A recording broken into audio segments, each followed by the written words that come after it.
Today's hadith is Al Qasmu. Al Qasmu is quarrel. So in Arabic it's called Al Qasmu. Quarrel, and here the main reason for the quarrel due to difference of opinion, and because of that it leads to fight, and because of that fight the other party they don't stop and it lead to more fight. So let's see the ayah of the Quran. Bismillah ar-Rahman ar-Rahim.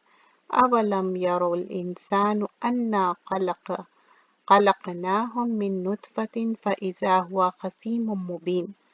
This is in Surah Al-Yasin, ayah number 77.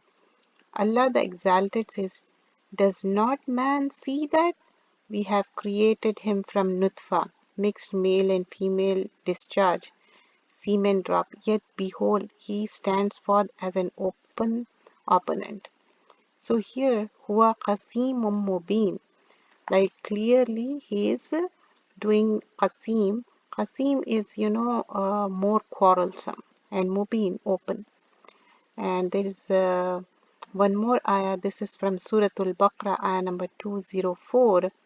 وَيُشْهِدُ اللَّهَ عَلَى مَا فِي قَلْبِهِ وَهُوَ أَلُدُّ الْقِسَامِ. And here aluddu and qisam, both the words has been used. Aluddu is more fight compared to qisam, more quarrelsome. And here the qualities of the hypocrite has been mentioned here.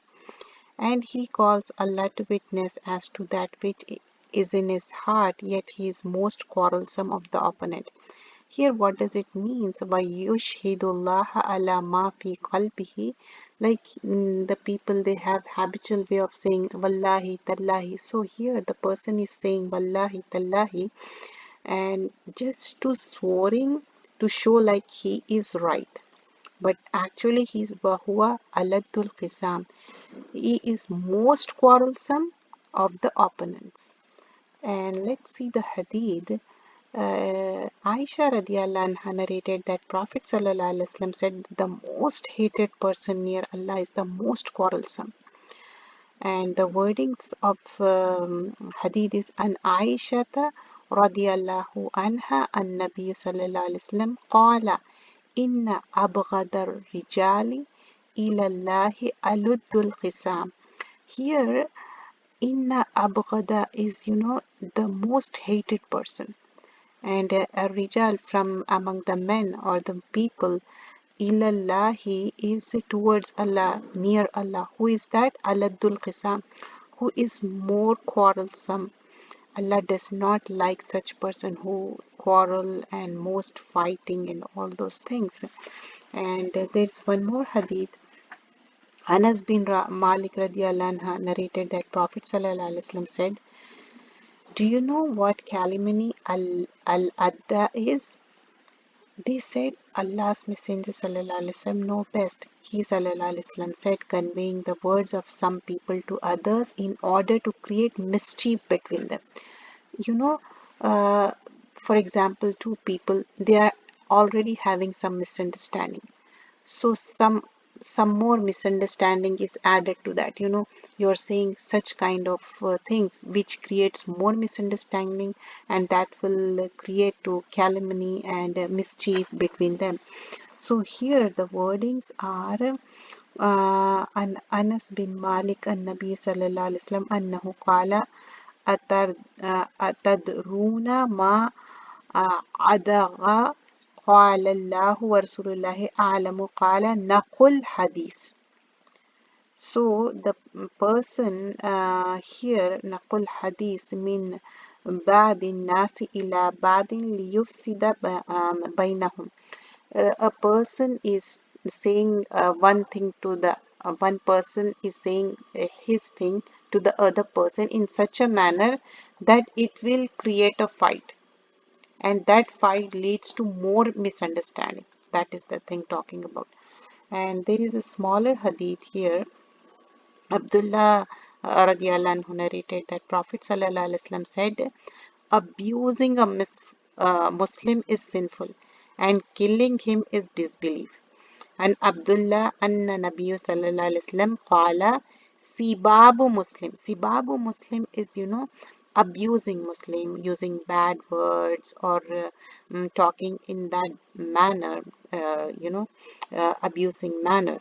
And Muslim fusukun, and this is like a sinful thing. And waqitalu kufrun, and killing him is a disbelief. There is another hadith, and these are all authentic hadith. This is from Rawahul Bukhari, and the another is also from Bukhari. And Abu Huraira radiallahu anhu narrated that he heard Prophet sallallahu alaihi wasallam say, "O Allah, if I should ever abuse a believer, so make that a means of bringing him near to you on the day of standing." Rasulullah sallallahu alaihi wasallam is saying, if I ever abuse a person, he is making dua for that person in this world only, like a means of bringing him near to you on the day of standing. So this is how his heart was crystal clear. Like we know, like how Rasulullah sallallahu alaihi wasallam was, always lintalahum. He was very like soft towards people, and his khuluq was khuluqun azim. And he is saying such a thing, like if I ever, like he never did that, but he say, oh, like if I should ever abuse a believer, so make that a means of bringing him near to you on the day of standing. That day of standing means on the day of judgment.